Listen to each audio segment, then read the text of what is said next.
WAMELA for this program. I was not aware of WAMELA. This is the first time I'm coming across the organization. I think it's a very good development. I would like to congratulate Advocate Ajare and Ogulana that I had to meet. I had the opportunity to meet during the ECOWAS court ruling on the Gambia. That was 2 years ago. What I wanted to say especially is that as a media practitioner,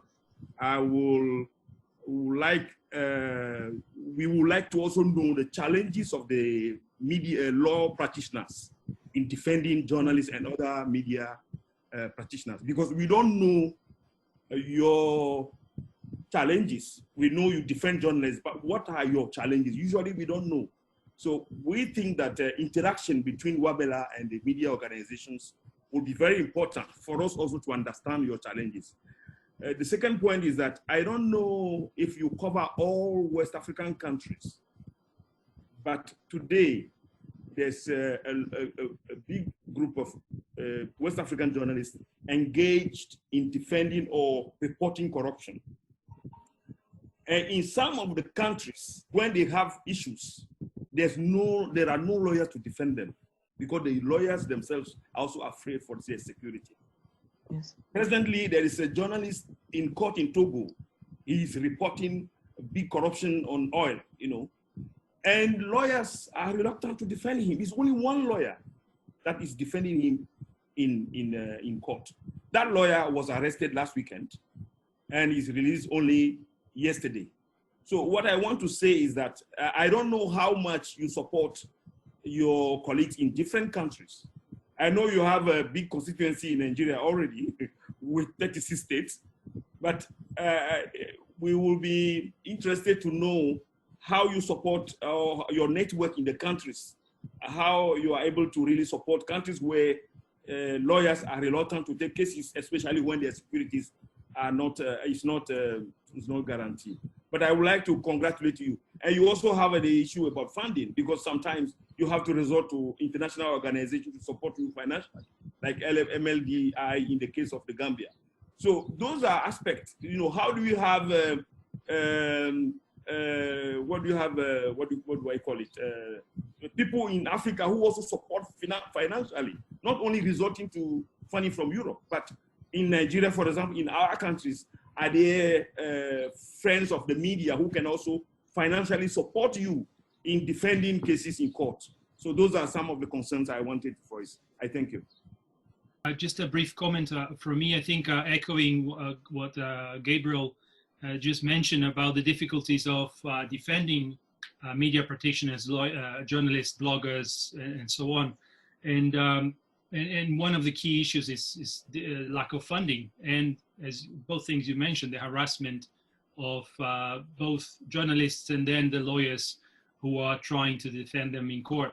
We see that in several cases. We support, most recently in Cameroon, in the case of a journalist who was arbitrarily detained and who died in custody as well. And the pressure, harassment, all sorts of measures taken by the government to stop the lawyer from pursuing justice for that journalist. These are all things that we can support each other in a way, but funding is a key element. And as Gabriel said, media defense is always ready to try and, as far as possible, to support lawyers engaging in the litigation to defend journalists, understood in a very broad sense. We believe that both registered journalists, but also bloggers, cameramen, camera people, and citizen journalists as well are entitled to the protection of their free speech and should be defended in court. So we're ready to support if resources are available for us as well. But feel free to reach out because that's a concern we share with you to how to make that defense more efficient and reach out for justice in these cases.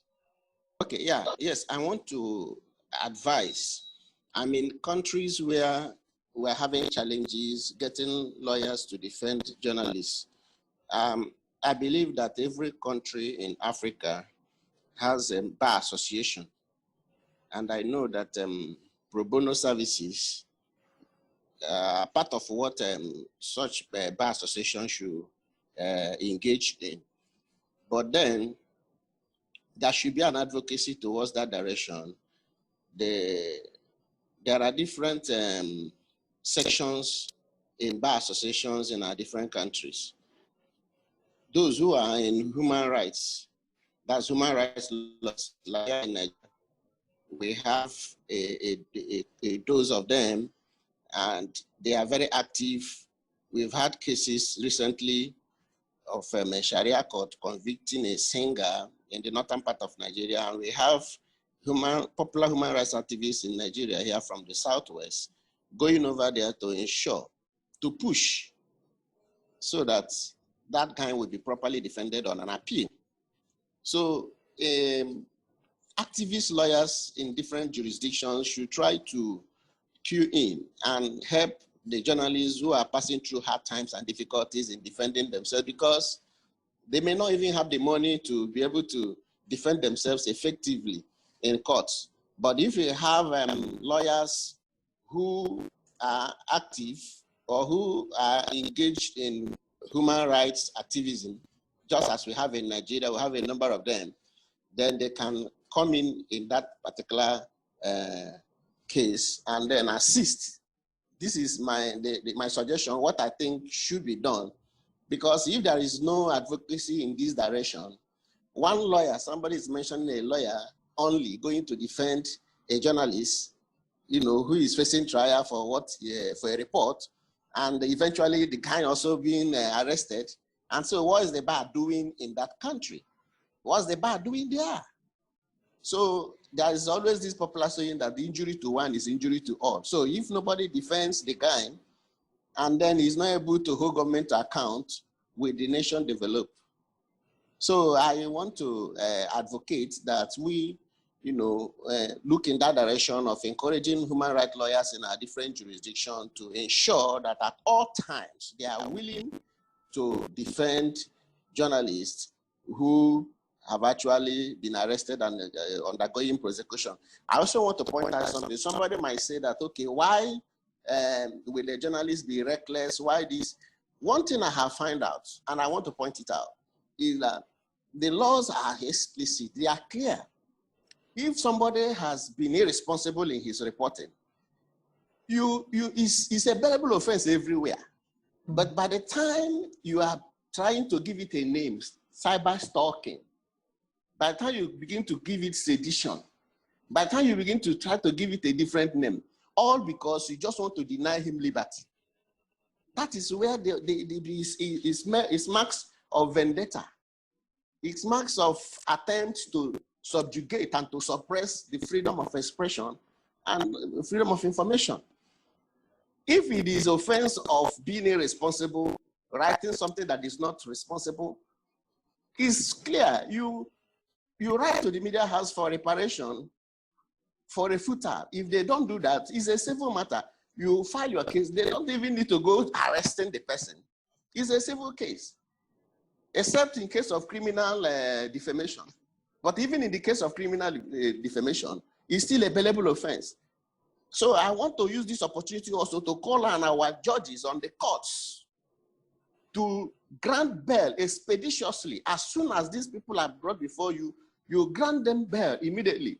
Because if you are acquised to the whims and caprices of the political power holders, those who hold the levers of power, because their intention is to ensure that they will deprive that individual liberty. So they take you to court, sometimes court without jurisdiction. In Nigeria, they go to lower court here like magistrate court and then seek to remind you. And then, unfortunately, some of our judicial officers will accede to this kind of request and keep the person perpetually. Then it becomes an issue of a ding-dong affair on how the guy will now get a bail. It comes repeatedly. Then adjournments will take a month.